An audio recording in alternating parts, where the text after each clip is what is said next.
Bismillahirrahmanirrahim. Assalamualaikum warahmatullahi wabarakatuh. Selamat pagi dan salam sejahtera untuk kita semua. Adik-adik yang kami banggakan, pada siang ini saya akan memberikan materi. Sebelum memberikan materi, saya akan memperkenalkan terlebih dahulu. Pepatah mengatakan tak kenal maka tak sayang. Nama cukup singkat, nama Rambat, Kapten Armet. Saya sehari-hari sebagai Komandan Koramil 1902 Pleret yang membawai 3 kecamatan, diantaranya Kecamatan Pleret, Kecamatan Tegalwaru, dan Kecamatan Wangis.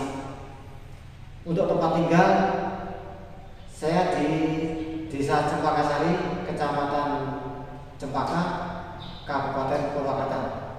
Apabila adik-adik berkenan, silakan main ke rumah. Pintu terbuka 1 kali 24 jam. Baik adik-adik yang saya banggakan, pada siang hari ini saya akan memberikan materi tentang sistem pertahanan rakyat semesta. Nah, ini diambil dari dasar-dasarnya Undang-Undang Dasar 1945. Di antaranya pada pasal 27 ayat 3 yang bunyinya setiap warga negara berhak dan wajib ikut serta dalam usaha pertahanan dan keamanan negara. Dilanjutkan lagi dalam pasal 30 Undang-Undang Dasar 1945 pada ayat 1 yang berbunyi tiap-tiap warga negara berhak dan wajib ikut serta dalam usaha pertahanan dan keamanan negara. Nah, ini hampir sama dengan pasal 27, dengan pasal 30 beda tipis. Tadi dikatakan di ayat 27, saya ulangi, pasal 27 berbunyi setiap warga negara. Kalau di dalam pasal 30 ayat 1, tiap-tiap warga negara. Nah, ini jadi kalau tiap-tiap berarti ini wajib bagi perorangan atau setiap warga negara. Dilanjutkan lagi pada pasal 30 ayat 2 yang bunyinya usaha-usaha pertahanan negara dilaksanakan melalui sistem pertahanan dan keamanan rakyat semesta atau yang kita dengar singkat SIS-HANKAM-RATA. Nah, kita tengok ke depan bahwa negara kita berdasarkan Pancasila. Bagaimana sih cara mempertahankan ideologi Pancasila? Yaitu melalui bela negara, agar negara Kesatuan Republik Indonesia itu tetap utuh, yaitu negara Kesatuan Republik Indonesia. Nah, dalam hal ini ada 3 pertanyaan yang nanti akan dijawab oleh adik-adik sendiri. Di antaranya 1, apa sih masalah-masalah yang dihadapi oleh bangsa Indonesia dalam kehidupan bermasyarakat dan berbangsa dan bernegara? Itu yang pertama. Saya ulang lagi, apa sih masalah-masalah yang dihadapi oleh bangsa Indonesia dalam kehidupan bermasyarakat, berbangsa dan bernegara? Yang kedua, siapa sih yang berkewajiban membela negara Kesatuan Republik Indonesia? Yang ketiga, apakah dengan mempertahankan ideologi Pancasila keutuhan NKRI dapat terjaga? Inilah nanti generasi penerus yang akan menjawab, terutama adik-adik di masa depan sebagai pemimpin bangsa. Di masa era baru ini, adik-adik sering ya melaksanakan kegiatan-kegiatan yang baik, namun karena ada pengaruh-pengaruh dari negara lain yang kita sebut dengan adanya perang proxy war. Ya. Apa yang dimaksud dengan perang proxy war itu? Yaitu perang yang melalui dari berbagai aspek,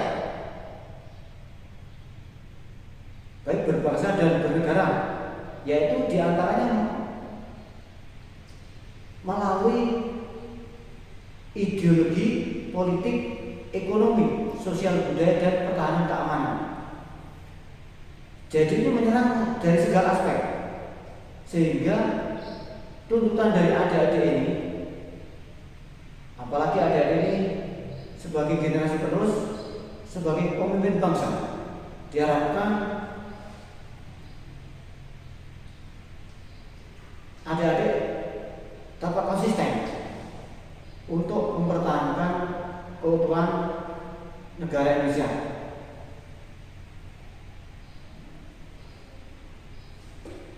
Siapa sih yang menyerang di antara sistem proxy war tadi? Itu bisa diantaranya dari kelompok-kelompok negara-negara bagian ataupun bukan negara bagian. Contoh negara bagian diantaranya negara Amerika, Australia. Nah, itu menyerangnya di situasi negara yang saat ini tidak ada peperangan secara fisik, namun dia melalui sistem merusak mental para generasi penerus.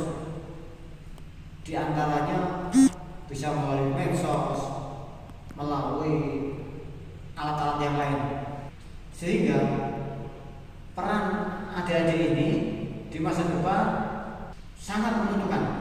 Kita kupas satu persatu ya. Sekarang dari segi ideologi. Nah, ideologi ini adik-adik bisa melihat ya di medsos, baik media elektronik maupun televisi, bahwa kan bangsa Indonesia mengirim para remaja kita untuk belajar ke luar negeri ya, di negara asing. Setelah berada di negara asing, mendapat ilmu, mendapat masukan dari negara lain, akan tetapi pemuda-pemuda kita yang belajar di luar negeri bahkan menjelek-jelekkan bangsanya sendiri. Itulah menunjukkan pertanda jiwa nasionalisme mulai luntur. Yang berikutnya, pemuda-pemudi kita dikirim ke luar negeri juga untuk belajar. Sebagian ada yang terpengaruh oleh paham-paham radikal, paham liberal. Ya, jadi kita ikut-ikutan gaya luar negeri. Itulah yang sangat dikhawatirkan untuk penurunan mental bangsa Indonesia ke depan. Termasuk yang lain ada bahaya laten. Ada tahu sendiri bahaya laten komunis atau sosialis. Ini yang pernah terjadi pada tahun 1965. Ada sekelompok tertentu atau golongan tertentu yang ingin merubah ideologi negara Pancasila menjadi dasar ideologi yang lain, yaitu komunis. Tapi berkat kesigapan masyarakat, penduduk, warga negara Indonesia yang bersatu, sehingga bahaya laten tersebut bisa kita tumpas. Kalau pengaruh radikalisme, diantaranya ada radikal Islam, ini sudah banyak berkembang. Kalau di luar negeri, diantaranya ada di Irak, yang negara-negara Timur Tengah itu banyak yang terpengaruh dengan radikal Islam, yang terkena dengan ISIS. Ada juga terorisme. Ya, terorisme ini akan menciptakan masyarakat atau warga negara menjadi ketakutan, karena seorang terorisme itu akan menciptakan dimanapun dia berada itu membentuk teror-teror atau memberikan rasa takut kepada warga negara. Selanjutnya kita lanjutkan bidang politik. Pemuda-pemudi di Indonesia ini dikirim ke luar negeri mendapat beasiswa karena terlalu dimanjakan, didoktrin. Selanjutnya dijadikan agen-agen dari negara asing. Ya karena kebutuhan ekonomi, keuangan yang kemungkinan dari orang tuanya mengirimkan biaya hidup agak terlambat, sehingga mudah sekali pemuda-pemudi kita itu di luar negeri terpengaruh dengan agen-agen negara asing untuk membuka rahasia negara-negara kita. Itu diantaranya. Yang kedua, ada sebagian kelompok-kelompok legislatif ada yang berusaha disuap oleh masyarakat atau orang-orang golongan tertentu yang mampu agar melemahkan negara Indonesia. Berikutnya, di bidang politik ini para tokoh-tokoh politik untuk menciptakan konflik, menghembuskan isu-isu disintegrasi dan menimbulkan pemberontakan. Apa tujuannya? Kalau penduduk atau warga negara Indonesia tidak saling bersatu, akan mudah digoyahkan, sehingga negara akan hancur. Kita bisa lihat sendiri, ada-ada di media sosial atau di televisi sering terjadi perang saudara ya di antara pemuda-pemuda kita, perang antar warga, antar desa, bahkan hal-hal yang sepele, di antaranya karena batas wilayah desa atau apapun, hanya hal sepele terjadilah keributan dan timbul korban antara sesama anak bangsa. Itu yang tugas adik-adik sebagai generasi penerus untuk tetap menjaga bagaimana situasi politik di Indonesia ini agar aman. Bahkan sering terjadi juga sengketa tanah, di antaranya ada tanah perkebunan sawit, perkebunan karet dan lain-lain. Itu sering sekali terjadi perebutan lahan, sehingga apa? Pemuda-pemuda yang masa depan diharapkan untuk meningkatkan moral atau nilai-nilai luhur bangsa, tidak terjadi lagi pertukaran darah antar anak sesama bangsa. Tadi disampaikan bidang ekonomi. Untuk ekonomi adalah situasi pandemi COVID ini, perekonomian di Indonesia turun drastis atau terpuruk, apalagi banyaknya produk-produk asing yang masuk ke Indonesia, sehingga daya saing atau daya beli untuk produk Indonesia menurun. Itu di bidang ekonomi. Ada lagi di bidang ekonomi, diantaranya pertanian. Kita bahkan sekarang impor beras. Padahal adik-adik tahu sendiri di Indonesia adalah negara agraris. Tapi kenapa bisa impor beras? Itulah tantangan ke depan generasi penerus kita. Berikutnya, negara kita sangat tergantung ya, terhadap negara asing. Di antaranya ada produk-produk. Karena apa? Rata-rata warga negara Indonesia itu pengennya gayanya gaya keluar negeri. Produk kalau tidak luar negeri tidak senang. Padahal produk itu pun hanya industri yang ada di dalam negara Indonesia, namun mereknya pengennya merek luar negeri. Itu diantaranya. Kenapa kita bisa impor bahan pangan atau bahan sandang dari luar negeri? Ya karena di Indonesia itu yang pertama untuk negara kita menutup kita juga belum mampu. Yang kedua, perubahan gaya hidup warga negara Indonesia yang dianggap pengennya modern. Berikutnya kita akan bahas tentang sosial budaya. Sebelum situasi pandemi, mungkin adik-adik sering sekali melihat berita-berita di media sosial, di antara televisi, banyak sekali pengungsi dan migran yang datang ke Indonesia. Ini bedanya pengungsi dengan migran itu sebenarnya beda jauh, tapi hampir sama. Ya. Bedanya apa? Kalau pengungsi itu meninggalkan negara asal untuk menghindari pembunuhan atau perang yang membahayakan terhadap jiwa atau nyawanya. Kalau migran itu meninggalkan negaranya karena alasan ekonomi, agar kehidupan lebih baik atau lebih maju. Nah, dengan adanya migran ini atau pengungsi itu sangat memberi ancaman bagi bangsa Indonesia, karena akan yang jelas menambah penduduk warga negara Indonesia. Yang berikutnya juga sosial budaya ini diantaranya terjadi kenakalan para remaja, karena para remaja ini pengennya hidup happy atau senang-senang. Diantaranya terjadilah penyalahgunaan narkoba, pertikaian atau tawuran antar pelajar, bahkan anak-anak SMP, SMA maupun perguruan tinggi sering sekali terjadi tawuran antar pelajar.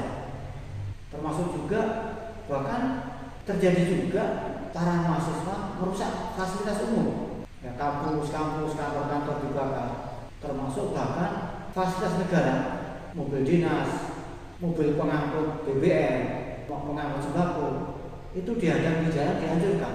Itulah penurunan mental atau degradasi generasi penerus kita. Diharapkan adik-adik ini sebagai generasi penerus hindari atau jauhi hal-hal yang bisa merusak citra sekolah atau citra bangsa. Berikutnya kita lanjutkan tentang perilaku remaja. Ya, karena pengaruh narkoba terjadilah hubungan free sex atau seks bebas. Inilah tugas-tugas para generasi penerus, hindari terutama narkoba. Itu sangat merusak mental. Kita lanjutkan lagi bidang pertahanan keamanan. Pertahanan keamanan ini ada sekelompok orang atau golongan yang membentuk kelompok-kelompok atau teroris-teroris di Indonesia.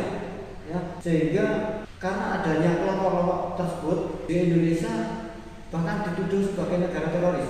Yang berikutnya juga terjadi konflik perbatasan, di antaranya antara perbatasan Papua Nugini atau Indonesia Timur dengan Jayapura.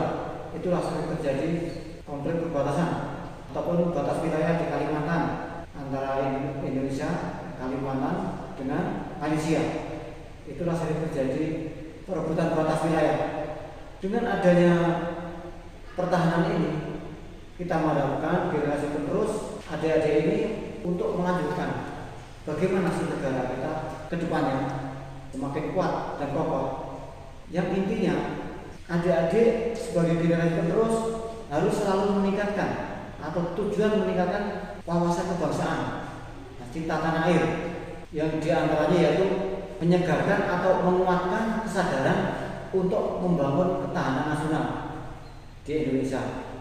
Yang kedua, mencintai dan mengutamakan kepentingan bangsa dan negara di atas kepentingan pribadi atau golongan, sehingga kita makin yakin kebenaran pasal Pancasila sebagai dasar negara di Indonesia dan Undang-Undang Dasar 45 satu-satunya pedoman sebagai penyelenggara pemerintahan negara Indonesia, NKRI harga mati. Itu ya, NKRI harga mati. Itulah bentuk negara yang tepat untuk negara kepulauan. Karena apa? Di negara kepulauan ini kita hidup bergotong royong sesama bangsa. Yang berikutnya, saling menghargai sesama, saling toleransi antar agama. Kenapa? Kita sebagai bangsa yang besar itu harus saling menghargai antar agama, antar suku, ras maupun yang lainnya. Berikutnya, kenapa Pancasila itu ya? Sebagai dasar negara Pancasila itu diambil nilai esensinya atau nilai-nilai Pancasilanya. Di antara sila 1, ketuhanan yang maha esa, itu religius, ya, religius tentang keagamaan. Kita di Indonesia, hidup di negara Indonesia itu dari berbagai agama, kita saling toleransi. Yang kedua, sila kedua yaitu kemanusiaan, yaitu kita harus saling kekeluargaan. Yang ketiga, persatuan kita harus selaras, saling membantu antar sesama bangsa. Yang keempat, kerakyatan itu kita harus berpihak kepada rakyat dalam merumuskan, mengimplementasikan kebijaksanaan pemerintah yang datang dari rakyat untuk rakyat. Itulah implementasi dari kerakyatan. Kalau implementasi dari nilai keadilan, diantaranya harus memiliki kemampuan untuk menegakkan berbuat adil untuk seluruh rakyat Indonesia, ya, terkecuali serta mampu meratakan kesejahteraan kepada semua warga dan bangsa. Itulah esensi dari Pancasila sila kelima. Di Pancasila ada tulisan Bhinneka Tunggal Ika, ya, berbeda-beda, Bhinneka Tunggal Ika, berbeda-beda tetapi tetap satu juga. Apa yang dimaksudnya itu? Bangsa Indonesia itu bermacam-macam suku, bangsa, agama dan ras, namun menjadi satu. Itulah kekuatan bangsa Indonesia. Jadi kita diambil dari esensi dari nilai-nilai Bhinneka Tunggal Ika, diantaranya ada nilai toleransi, ya, toleransi yaitu saling menghargai antar sesama. Yang kedua nilai keadilan, yang ketiga nilai gotong royong, ya, kerjasama. Itulah nilai-nilai dari esensi dari Bhinneka Tunggal Ika. Sekarang kita lanjutkan tentang bela negara. Di negara kita bela negara dengan sistem pertahanan semesta. Apa sih sistem pertahanan semesta itu? Yaitu diantaranya kita pertahanan yang didominasi atau komponen utama yaitu militer atau TNI. TNI bergerak apabila ada situasi negara dalam keadaan perang itu menggunakan kekuatan fisik atau senjata. Yang kedua, kekuatan non militer di antara komponen cadangan. Komponen cadangan kita bentuk, yaitu kita latih dengan dasar-dasar militer. Itulah sewaktu-waktu digunakan apabila negara dalam situasi kacau atau situasi perang. Itulah komponen cadangan akan digerakkan untuk memobilisasi kekuatan militer. Yang ketiga ada komponen pendukung. Komponen pendukung ini diantaranya ada garda bangsa atau paramiliter.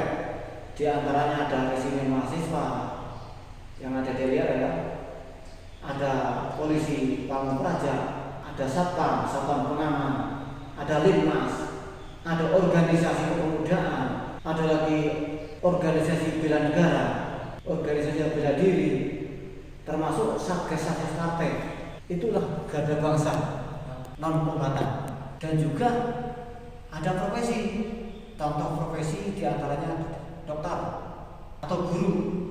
Nah, dokter ini dalam situasi perang nanti sangat berguna untuk membantu dalam pertempuran. Termasuk komponen pendukung diantaranya ada industri yang strategis, ada industri yang mendukung pembuatan alat militer. Di antaranya ada PT Pindad yang membuat alutsista TNI, PT PAL di Surabaya yang membuat kapal-kapal perang dan lain sebagainya. Ada juga yang sangat penting sumber daya alam maupun sumber daya buatan. Ya, alam sangat mendukung. Bagaimanapun pertempuran, apabila sumber daya alam tidak mendukung, sangat langka akan berhasil. Yang sangat berperan lagi diantaranya semua warga negara Indonesia, baik individu maupun organisasi masyarakat. Itulah sangat penting, sangat berguna untuk mendukung apabila terjadi pertempuran. Itulah yang akan mendukung TNI garis belakang. Karena apa? Di Indonesia ini penduduk kurang lebih pada tahun 2021 ini 240 juta. Militer atau TNI tidak bisa berdiri sendiri. Kenapa? Karena perbandingan TNI dengan masyarakat itu 1 dibanding 1000, 1 dibanding 1000, bahkan lebih. Sehingga apabila terjadi negara chaos atau ada serangan dari negara lain, itulah sebagai warga negara sangat-sangat dibutuhkan untuk sangat membantu. Apa sih negara? Ini pertanyaannya nanti dijawab oleh siswa sendiri ya. Kenapa sih atau mengapa negara harus dibela sih? Nah, itu pertanyaan yang itu bisa dijawab dalam hati. Mengapa negara harus dibela? Kalau kita telah ke depan, ya, negara itu layaknya seperti makhluk hidup. Mula-mula tidak ada, kemudian ada dan berkembang. Nah, setelah berkembang bisa mati apabila tidak dipertahankan atau tidak dijaga. Oleh karena itu, sebagai warga negara Indonesia yang baik, itulah harus dari bagaimana segala macam bentuk harus kita jaga, baik mulai dari bentuk ancaman, tantangan, hambatan maupun gangguan, baik dari dalam maupun dari luar negeri. Itu harus kita hancurkan. Ya. Sebagai generasi penerus, itulah tugas dan tanggung jawabnya untuk menjaga wilayah kedaulatan negara Republik Indonesia. Nah, pertanyaan selanjutnya, siapa yang harus membela negara? Saya ulangi lagi, siapa yang harus membela negara Indonesia? Itu tadi, seluruh komponen warga negara Indonesia, mulai dari TNI-nya, Polri, warga negara Indonesia yang dari berbagai profesi.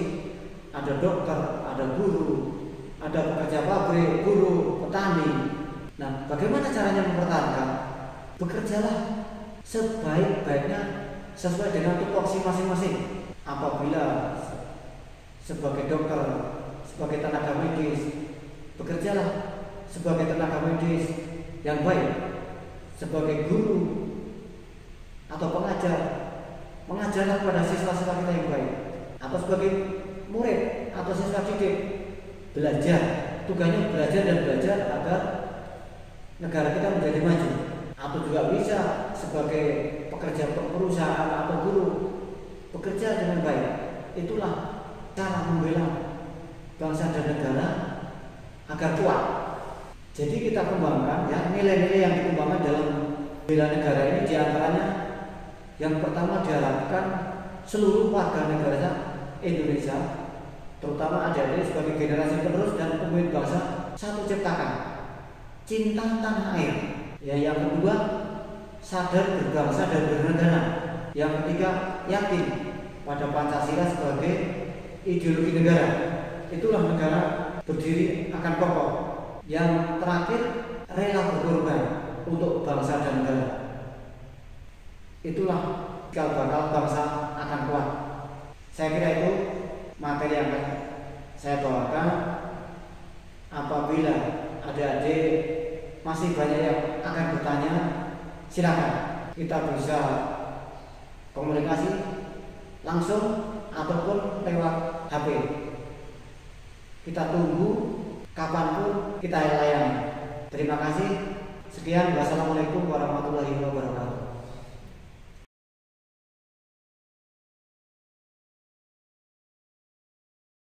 Nepal cerdas, berprestasi, SMK bisa.